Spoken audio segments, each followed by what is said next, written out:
Hello, fellow plant people. It's been a while and welcome back. My name is Jen. I go by the Leafy Geek here, also on Instagram. And yeah, it's been a while since I've posted a video on here. Some of you guys might know that my darling fur child, affectionately known as Hound Dog here on my channel, had a knee injury, and that required surgery. So March 22nd was her surgery date, and we are on week 4 of recovery, just starting week 4. So I haven't been posting for a while, either here or on Instagram. So sorry for that, but also it was kind of needed. I really did need to focus on her and then,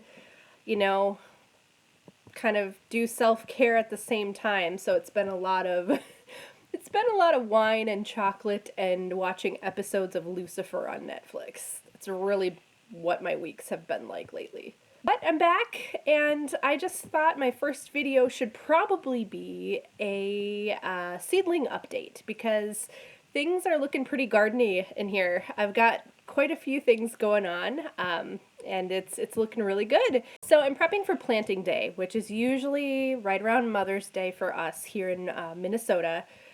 So May 9th-ish is what I'm aiming for. It's, of course, weather permitting. And between now and then, I'm going to be starting to move things out into a temporary cold frame that I've set up outside on my patio, which I will show you at some point. But really right now, it's going to start to be like the cruciferous vegetables, the cold weather, or the cold frost hardy seedlings that I have, and I have quite a few of those actually this year. So those will eventually start graduating outdoors, which I'm really excited about. But I've also, just finished today, Sunday, April 11th. I think that's the date. What day is it? So today, April 11th, I finally finished sowing my very last start-aheads. So the plants that I needed to start indoors and then transplant out when it gets warm. So the very last seeds that I was supposed to do that for, I sowed today. So I'm done sowing. But I have a lot of seedlings that are in various stages of development, and things are looking pretty darn good. So I thought I would show you, what that looks like after probably 4 weeks or so since my last update. So let's just go ahead and I'll show you what's going on. So here's a quick scan of one side of my seed starting station. I did have to expand, so one of the greenhouses I was going to put outside has actually been serving as just overflow. And there is my Mother's Day gift for my mom, but side note, everything else is, this is housing a lot of the larger plants that I up-potted, as well as some of the ones that are going to be going out first. So on this top shelf in this first tray, I have 3 Valenciano squash or pumpkin seedlings that are doing okay, surprisingly. I feel like I started them too early indoors, and so they might suffer a little for it. But I also have some okra that I up-potted. Those are all doing pretty okay. And then really the impressive thing on this shelf are these beans. So I started some dragon's tongue beans and also some mosaic yard-long beans, and they are both just exploding. So I'll have lots of beans, it looks like. And then this is kind of a hodgepodge tray. I've got fennel, some more okra, and then some mystery tomatoes that I lost track of when I was up potting them. So we'll be pleasantly surprised. Doing pretty well, though. On the tray just below, I have most of my cruciferous vegetables and then some other warmer weather plants that I will show you in greater depth. Starting in the back here, we have the herbs. So I'm growing Thai basil, I'm growing purple basil, some parsley, cilantro, and my Vietnamese perilla. So all of those are doing great. I'm also growing 2 varieties of alpine strawberries. And those, it looks like I need to thin again because I think a few more sprouted up. And then these are some jalapenos that I up-potted that are doing really well, and some snow peas. And then over here, this is my full tray of cruciferous veggies. So, I mean, in the back you can see I have some fennel and some leeks hanging out, but then I also have this tatsoi, this Chinese cabbage, and then dwarf pak choi. So all of these are doing super well. I'm really excited to try these varieties. Just, they're coming up so well. Then I have some cabbage. I've got my collard greens here. I've got some chard, a couple of varieties of kale, kohlrabi, the giant white kohlrabi that I'm growing is doing well. And yeah, this kale right here, this is ornamental, I think, for the most part. It's the Russian red or ragged jack kale. All right, on the kitchen side of things, this is my original grow space, and it's full, you guys. So I've got snapdragon. I've got an entire tray full of snapdragon seedlings, and they're all, like, all of the cells have one snapdragon apiece. They're thinned out. They're doing well. They've been fertilized. This whole tray is peppers and eggplant for the most part. And then up front here, I've got a few flowers. I've got some bee balm, I've got some marigolds, and right here, these are finally taking off. These are my tamarillos that I wasn't sure were going to do much. They've been so small forever. So that's looking good.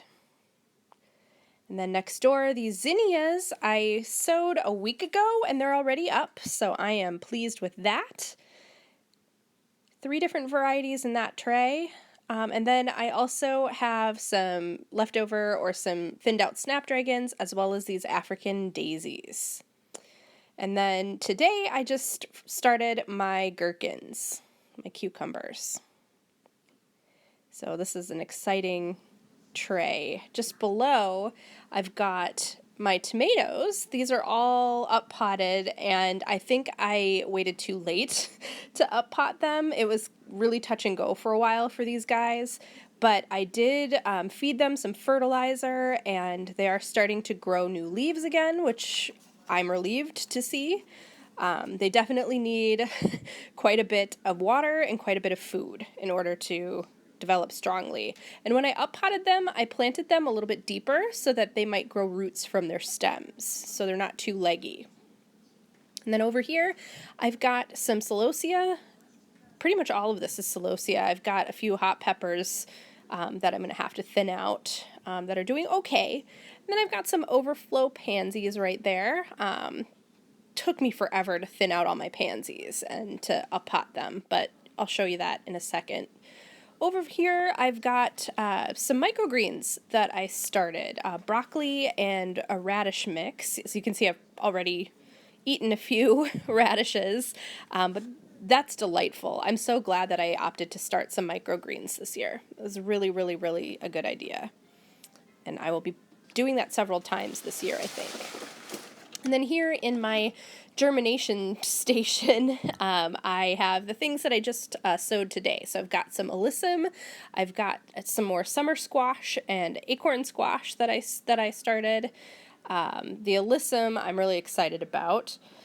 And then I have the bachelor buttons that I started today. The phlox is coming up. That I sowed a week ago. And the impatiens, nothing yet with the impatiens that I started, and then I also started some nasturtiums. I haven't seen any nasturtiums yet.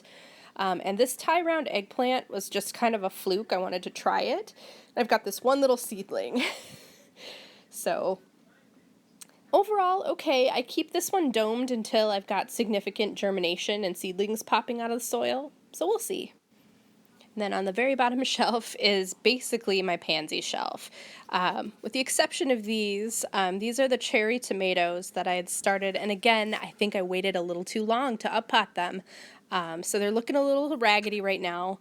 But again, trying to catch that or correct that with the fertilizer and just keeping them super moist and waiting for some of those roots to develop along the stem because I kind of planted it down a little bit in the pot. So the Isis Candy Cherry, the Blue Bumblebee, and then I think I have a few Cherokee Purples in there too. But over here is the Pansy Flat. And as you can see, the ones that I up-potted are kind of exploding. They've tripled in size, maybe quadrupled in size since I did that. And you can see here too, the ones that I left in their original starter trays are still quite small. I mean, they're hanging in there, but they're quite small still. So, you know, it's okay. We'll just have an abundance of pansies that may or may not flower. And, you know, lesson learned. I'm taking notes. So we'll see what happens. But all the varieties that I started, I have at least one of. And then the last little gardeny thing I wanted to show you guys are my roses. I up-potted these, so I have this Ringo rose, which is doing fine. It hasn't done what this one's doing, so this is an oh-so-easy Italian ice, and as you can see, it's full-on blooming, and I don't know if this is a good or a bad thing necessarily. I up-potted it. Yeah, it's supposedly a really hardy, kind of forgiving rose, so I'm just kind of going with it. And that one has a bud, so I have two of the oh-so-easy roses. But I thought it was really important to up-pot them because they were, you know, in small starter nursery pots, drying out a little bit too much. So I think this will hopefully hold them over until I can get them in the ground, which is the plan. Although they're really pretty. Really, really pretty. I have roses, guys. So that's it from me this week. I know it's been a while, so I, apologize for that. The downtime was definitely needed, so thank you. And thank you so much for watching. Thanks for coming back. We're doing fine. I mean, we're doing just fine. So until next time, you guys, I hope that you are enjoying the nice weather, if it's getting nice where you're at, and nice and springy. And until next time, enjoy your plants.